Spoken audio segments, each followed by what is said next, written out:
You're listening to the audio-only version of Cocktails with Cav, the popular video cast streamed live only on X. Follow us here on Spotify or on X at Cav Literature.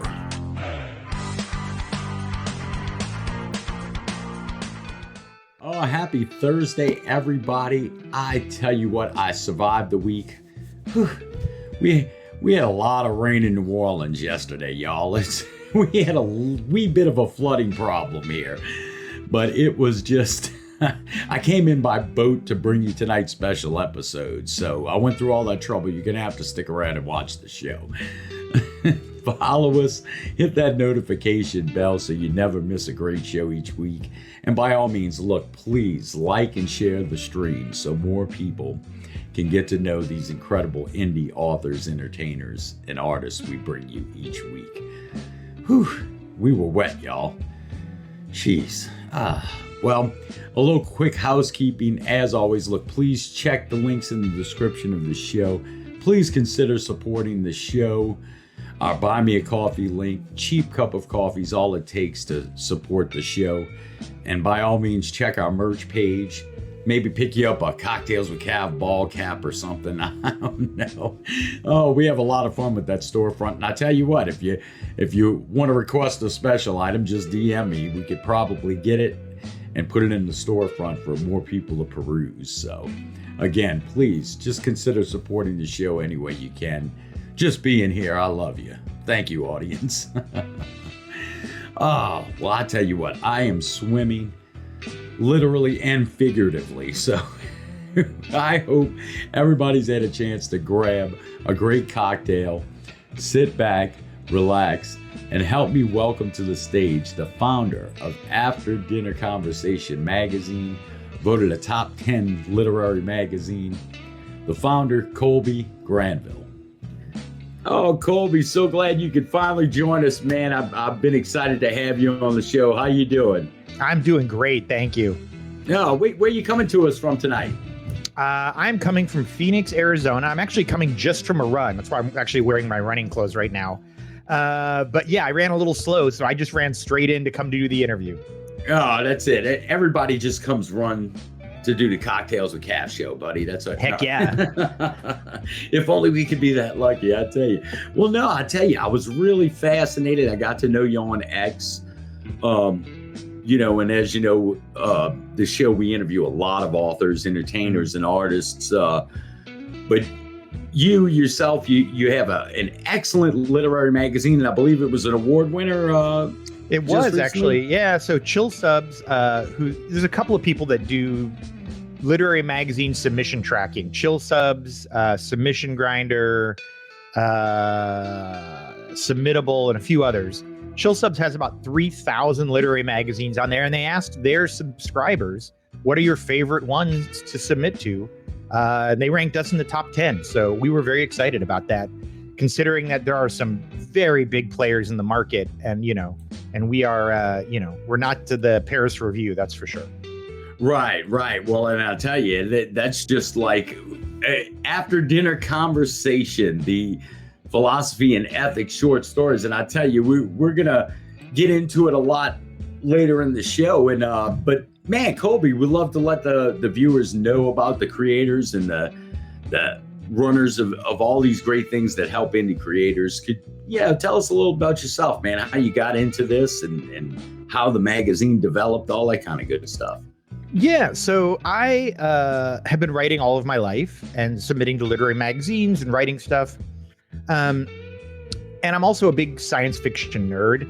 And one of the things that I realized early on that I liked about writing, and I liked about the things I read, and I liked about science fiction in particular, was not the science and not it was the fiction, right?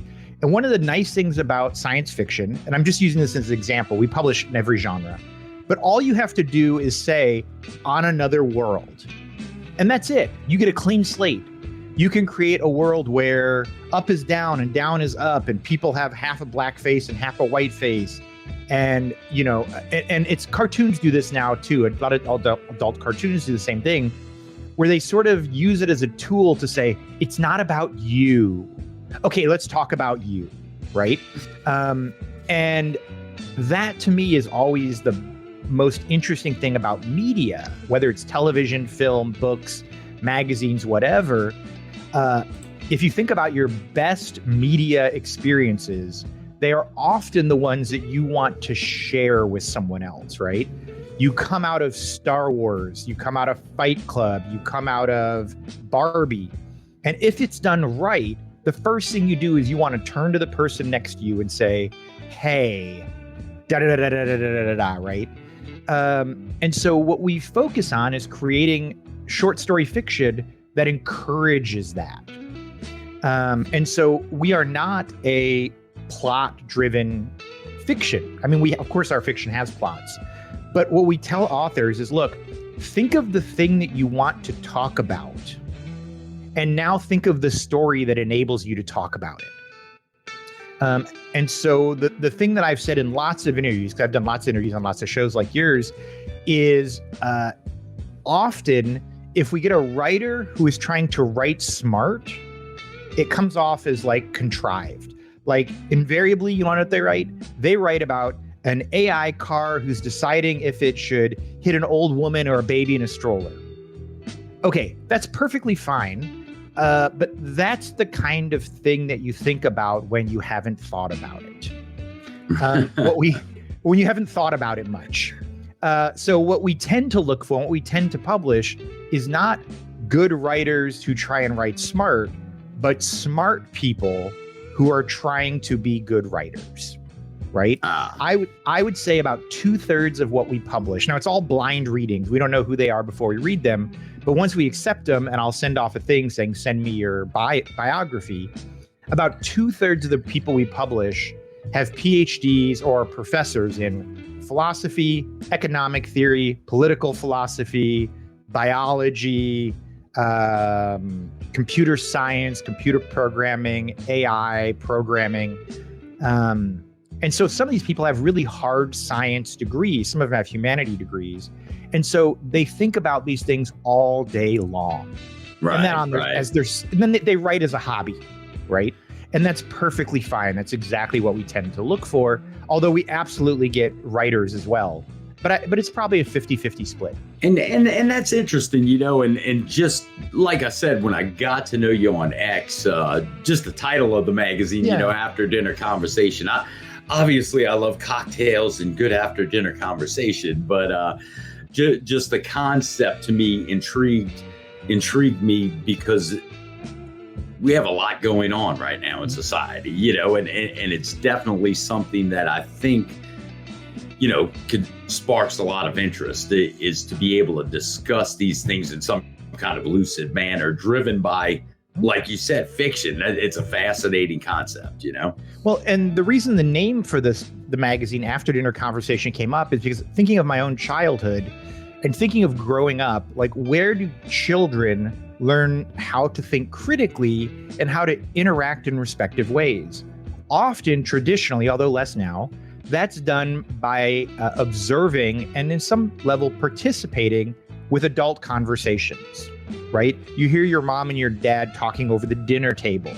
Your parents have friends over and 5 or 6 adults are sitting in the living room and you're, 8 or 9 or 10 years old, hearing the way that adults interact, right? Hearing how that cocktail conversation goes, how that after dinner conversation goes. And that's where we learn to, in my opinion, to think critically and to have sort of respectful, intelligent debates you really don't see online, right? Online, it's just this comment, troll, flaming war. God forbid that's where children, learned how to interact and talk, right? Well, I'm Italian. That's definitely where I learned to talk with my hands and learn to curse. So it was not. So there's actually a term in Spanish called sobremesa. I think it's sobremesa. Is that right? I'm drawing a blank on it. Oh, I feel so bad now. I'll Google it in a second. But there's actually a term in Spanish for the after dinner conversation. But there isn't really a colloquial term like that in English. Right, right. Well, when did you start the magazine anyway? I mean, and how did it get started as far as developing it into like you said, it's gotten a lot of kudos. That top 10 Yeah. Literary magazine Yeah. award is nice. It's a nice designation for sure. It is a nice like designation. you said, with so much market competition in that area, Yeah, I mean, including universities and people with big funding donors and all that. So yeah, the term was sobremesa. I was right in my head. I just looked it up in Spanish. So the way the magazine got started, I've never worked at a literary magazine. I'd never run a literary magazine. And so there's very little on the internet about how to do a literary magazine. So if you did a search on how to start a literary magazine, you get a lot of people wanting to sell you stuff, but you would get nobody even selling you classes on how to do it, which is weird because there's not YouTube videos, there's not anything on it. So initially what I did is I figured out how to publish short stories just on Amazon. And I thought, I'll give them away, or maybe I'll sell them for 99 cents or something. And my goal was to do one a week eventually. And I built up to one a week. And when I got to about 75 of them, I was talking to somebody, or I was doing something, and somebody's like, if you're publishing 4 or 5, and I was doing cover art for them and everything, like it was like a full-on ebook once a week, and it was just burning me out. And a friend of mine's like, hey, if you're doing 4 or 5 a week or a month, that's a magazine. Like right. you could just you could just put them into a magazine, and then you'd only have to do one cover a month. You'd only have to do one upload a month. You'd only have to do one layout design a month. And so initially what we did is we did 5 news stories a month and 2 that we had previously published online.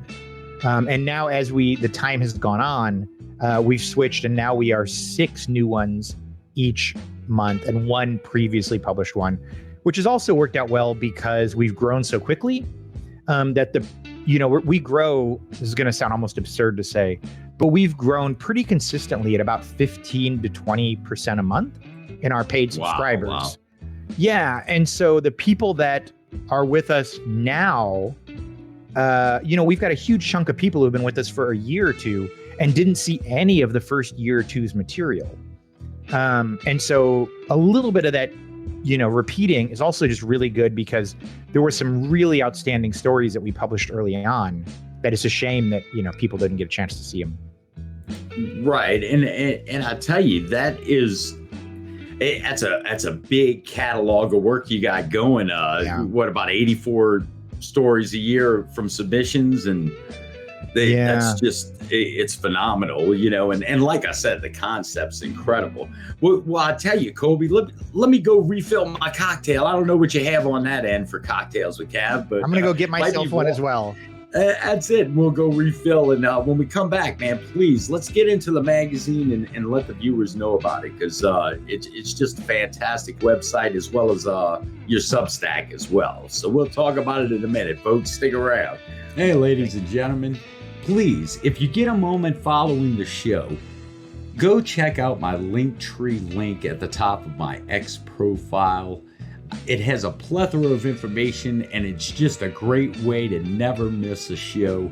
You can subscribe for free, of course, to my Linktree, and on it you'll find all of the information you need, including the latest episode of Cocktails with Cav, as well as our Spotify audio-only podcast of our great X video streaming show, as well as ways to support the show, our entire full show archive on YouTube, and also all of our platforms that we're on. Please go visit us, follow and subscribe on all our channels and platforms. It's a great way to help get all of these great indie authors, entertainers, and artists further out in front of the public to help them. So again, please take a moment after the show, check out my Linktree link at the top of my X profile. Did you refill well on your end, bud? We don't have a lot of drinks in the house. I'm stealing one of my wife's White Claws. It works. It works. Not my drink of choice, but I'm willing to make do. Well, I tell you, we have when we talk about your magazine, like I said, I was fascinated by the concept of the whole ethics and philosophy based stories. Let's dig a little into that if we could. Just, when you talk about submissions to your magazine and how it sparks those great conversations in the short story area. Yeah, sure. So we do something that I don't think anyone else does. Go ahead and click on where it says submissions. Can you do that? Sure. This is a really cool platform you've got. So click on submissions, and then you're going to see it's going to go through and it's going to tell you how we do stuff. But then keep scrolling down and you'll see a big button in the middle. There you go. Now hit submit story. And it doesn't actually take you to the submit story. It makes you watch a 5-minute video of me explaining to you what we publish.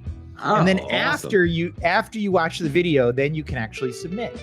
And nobody else does this for some reason. But the reason we do it is because we run on entirely volunteer readers who read the submissions that are volunteers. And because we will accept all genres, right? Like in our little thing, it says like, we accept all genres, Westerns, erotica, we don't care. People are like, oh, I wrote something, I'll just submit it. And so they basically spammed our inbox for the first year or two. Right. And so we would get a lot of stuff that was like, look, do you know what we do? Like, yes, you wrote a story, good for you. That's not like, no. Like, and so I kept trying to tell people, like, we are a genre. We're just not a genre that, like, we created our own genre. Our genre is short stories that ask ethical questions or philosophical questions. So yeah, maybe it's a Western, maybe it's a sci-fi, maybe it's a fantasy, maybe it's a whatever, but it has to fit our genre. And so we were getting, like a lot. Like for every 100 stories we got 5 to 7 that even if they were good enough, were the kind of thing we publish. And so after I'd gotten about 300 or 400 submissions that way, I wrote everyone back and I was like, this is the very beginning of the magazine. I was like, giant do-over, my mistake. Here is what we do. In order for me to accept your submission, you have to copy and paste this paragraph into your email. So at the time we were email submissions. And it says like, I know that you do this. I know that this is what you're looking for. And I think that my short story does this. And of those like 400 emails I sent out, I got like 60 back. But now, of those 60, like 20 or 30 of them were plenty good. Like they were of the right style. And I was like, man, we've got to do that. And so we have people go through a couple of hoops to learn about us. We also give away a free magazine on our website. And we tell people like, look, read the magazine. Like, because here's what I also find, and then I'll shut up. If you are, I talk a lot. If you are a reasonably competent writer, like you've spent a couple of years like learning how to craft a story. Once you figure out what we do, you can just keep writing those kind of stories. Like once you've got us figured out, those are all our covers, all the magazines we've done. Those are all available on Amazon as well. Awesome. Yeah, once you figure us out, like you can just do it and do it and do it and do it and do it. And so we have authors we've published 2-3 times. I think we might even have one that we've published 4 times because he's a reasonably competent author. And what he will do is he'll just send me an email and say, hey, I'm thinking about writing this kind of story. Do you think this works? And I'd be like, yeah, I think it works. Write it. See, what do you think? And I would do that for anyone who emailed me, right? And so like I had an author a little while ago who sent me a story and he said, look, I want to write a story about a bunch of teachers that, have their own chat group and a student gets access to it and shares it with the principal and with the other parents and everything. And I'm like, all right, I don't know if I like that. And he's like, but here's the question. I'm like, all right, what's the question? He's like, the question is, are teachers allowed to be people? Like, are they allowed to say just among themselves, God, I hate that kid? Or, right, even though they're not saying it to the kid, they're not saying it to the parents, but among themselves, can they vent? Or are they held to a standard not only outward facing, but should they also be held to a standard sort of inward facing? And I was like, yeah, no, good call. Because that's not just a teacher thing. That's a job thing. That's a life thing. That's a parenting thing. That's a spouse thing, right? Like this idea of, can you be held accountable for what's in your heart if it's not the way you're treating people or interacting? And he wrote it up, and it was a great story, and we published it, right? Cool. He had a thing he wanted to talk about. Yeah, and I tell you that for indie creators, and I know you come across it a lot, just like I do as well. It's just, there's a lot of heart and soul and a lot of great literature and a lot of great short stories that have heart and soul from the indie creator that just struggle to get in front of people, that do have something significant to tell, and so that was one of the things that really sparked my interest about the magazine. And actually, about 35% of the people we publish have never been published before. Right. Which considering that we have about a 3 or 4% admission rate, so the 3 or 4 out of 100 submissions we accept, the fact that it turns out that it's 30% of those people are first-time authors is pretty amazing. Oddly enough, I actually sent a survey one time to all the people we didn't publish and was like, hey, just tell me a little about yourself. I want to know, because I wanted to make sure that we weren't unintentionally excluding people either of a gender or of an education background or an ethnicity or whatever. And what I found is a lot of the people that we excluded that filled out the survey were like, I've been published in the following magazines and you were an idiot not to publish me. And I went and I was like, maybe we were. So I'd go and I'd read their story and I'm like, yeah, this is a great story. That is not what we do. Right. I'm right. like, so no, we were right to turn you down and you were wrong to think you could blindly submit without knowing what we were about. Oh, well, no. And that's fascinating. I believe you have a podcast too that you do as well, right? We have 2 actually. Yeah, we have one that is just audiobooks. So we'll have people read the audiobooks as well. And that's on, everywhere podcasts are. And then we also do a discussions podcast where myself and kind of like you, 2 or 3 of my friends will read the story, beforehand. We'll do homework. And then we'll show up and we'll sort of model the kind of discussions that we're hoping people have, right? And I will tell you, so I do it with one of my friends I've known for 30 years now, since I was like 17. And I have learned more about him by talking to him about the podcast than I have in 30 years of him being my best friend. And because, if you're hanging out with your buddies, you just sort of talk about like sports or cars or girls or whatever the stereotypical things people think boys talk about. Here's what you don't talk about.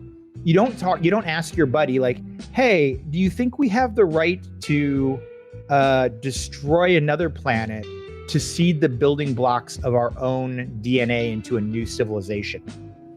Like, do we have the right to sort of do genesis, right? To wipe out the bacteria in order to implant our bacteria and our DNA strand so that in 1 million years, a version of humans will exist on this planet. It just doesn't come up in conversation, right? Like, what are your duties to the future versus your obligations to your own survival? Doesn't come up in conversation. But boy, I have lots of those conversations now with my buddy. And I tell you that, and that is fascinating. And, there's a lot of talk nowadays just about that polarization that goes on, especially online, with social media and what have you. But it is to have conversations of any depth. You can't go wrong nowadays. And I think, your magazine definitely goes a long way into sparking those conversations too. And like you said, even your podcast to model those discussions and get diverse opinions or find out things you never thought you'd know about other people. It's just a great concept, Kolby. I'm telling you. Well, man, ladies and gentlemen, if you haven't had a chance to get to know Kolby, very accessible. He's on X at After Dinner Conversation.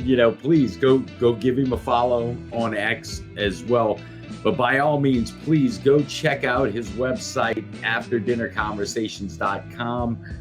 And Kolby, you do have the free issue. We do, yeah. And get people to sign up. And I strongly, strongly encourage it, ladies and gentlemen, because I have as well. It's just great magazine, great short story submissions from indie creators that fit the genre, right, Kolby? That's right.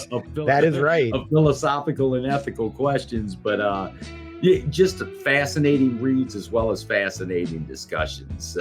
Man, did I miss anything, Kolby? Because I tell you, I'm really excited about your magazine. And again, kudos on getting into the top 10 of the best literary magazines there. Thank you. You as we were talking, there was one thing I did want to mention, because you brought up the idea of polarization in America today. Man, you are absolutely right. And I wanted to just mention that, oddly enough, that's the one thing we don't cover, is things where, and I'll just be really brief, man. I know you had a great wrap up. I'm just going to be really brief, though. So one of the things that I have found is people adopt the scripts that they hear, right? They watch a news show, or they listen to a talk radio show. And so when you ask them about X, right, whatever it may be, gun control, abortion, an election that happened, whatever, they're not thinking. What they're doing, because they've already thought about it to some degree, they're really pulling a speech off a shelf that they've already got in their head, and they're telling you their speech that they already had in their head, right? Right. You ask somebody about gun control, whether they're for it or against it. They're not thinking about their answer. They're grabbing their answer off some mental shelf, and they're just handing it to you. And the thing that we tell people is like, look, if you're writing or sending us a story where someone can do that, you've closed the ability to have a thoughtful conversation, right? So it's cool if you want to talk about gun control, but you have to write it in a way that you've tricked people into not being able to pull that script off the shelf, right? So you have to write a story about I don't know, suitcase nukes that you can buy at Walmart, and how there are people for and against that, or about some culture that believes that that the only way punishments can be inflicted is if the person that was hurt does the punishment personally, right? You have to personally cage your oppressor. You have to personally pull the execution switch, whatever. And so those are things that we haven't sort of pre-thought about. And so I'll give you an example. We had some lady who wanted to write something about abortion. Fine, whatever, perfectly reasonable topic. But the way she came about it was that abortions were legal, but instead of the child being aborted, it was taken out of you and it was incubated. And they could do it from a day old. And then that baby was put up for adoption. So anytime you wanted to end a pregnancy, you basically gave that pregnancy to the government. But because there were so many, abortions or whatever, takings of these babies, that consequently America had a lottery that everyone between the ages of 18 and 40 were in this lottery to get drafted to take one of these unwanted babies. And men and women were included in the lottery, right? But the story is so absurd that you can't just say, oh, I'm for abortion or I'm against abortion. You have to discuss the story. Right. And that secondarily makes you think about your opinions about abortion, right? The main topic is sort of in the periphery of your vision, so you don't pull those scripts. And I think that, and maybe this is a good place to end, I think that's what good fiction does well, right? Is it causes you to think about something that you traditionally think you've already thought about.